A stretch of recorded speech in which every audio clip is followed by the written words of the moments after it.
This is one of my favorite positions to train hip internal rotation with a focus on kind of adductors in a lengthened position. So we're gonna get down into what I call the Frogger, what people know as the Frogger. This is gonna be a kind of wide knee position, and I'm gonna come down to an elbow plank, okay? So I want my toes to be turned out, and ideally we can get the inside of our ankle on the ground. If you're a little bit short of getting the ankle to the floor, you can put like a little book or something kind of similar size and utility so that you have a contact point that's a little bit elevated for the inside of the heel.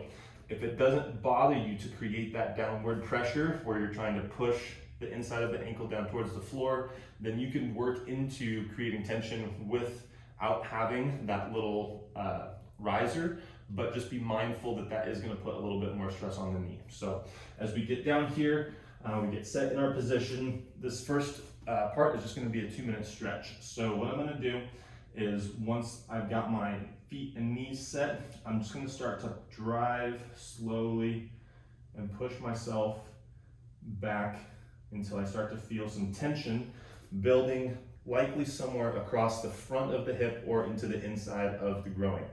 Okay, so that's our target area, and we want to get to about a 6 or 7 out of 10 as far as the intensity or the discomfort that we feel. While we're here in this stretch, we want to try to focus on our breathing and then also tuning the stretch to get into the specific lines of tension or the specific tissues that are the most tight on you.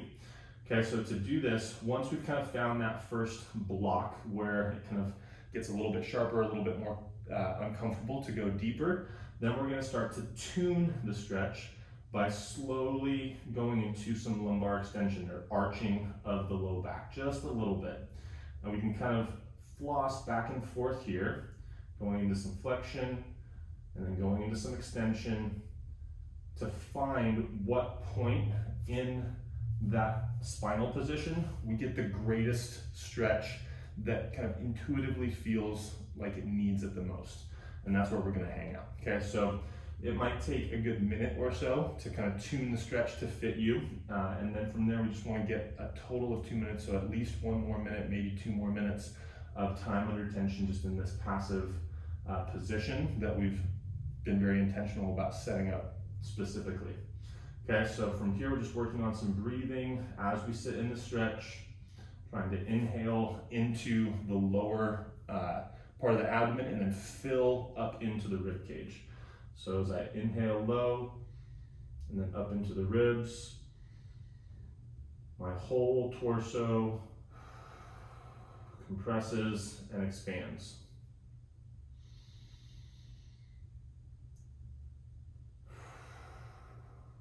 Okay, so we'll pretend that we've been here for a couple of minutes. We likely have already. So now we're going to go into the PAILs and RAILs. So we're going to come off of the stretch a little bit, and then we're going to start our first contraction, which is going to be pressing the inside of the big toe knuckle and the inside of the ankle bone down into the floor, okay? So I'm going to adjust a little bit here to get into the best position for me. And now I have better contact with the inside of the ankle and the inside of the big toe. So I'm going to start to slowly drive the inside of my big toe and the inside of my ankle into the floor.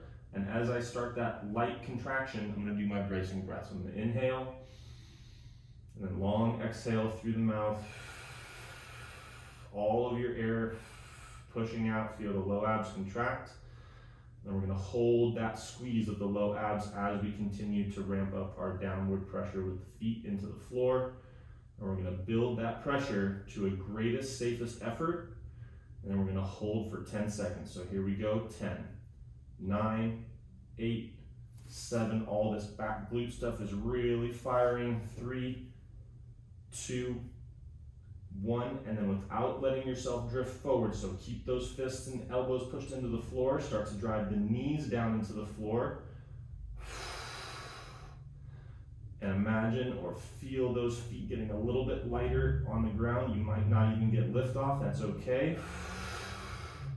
Squeezing into that greatest, safest effort, and hold. 9, 8, 7, 6, 5, 4, 3, 2, 1. Slowly relax. Take at least a couple of breaths here. Try to stay in the position.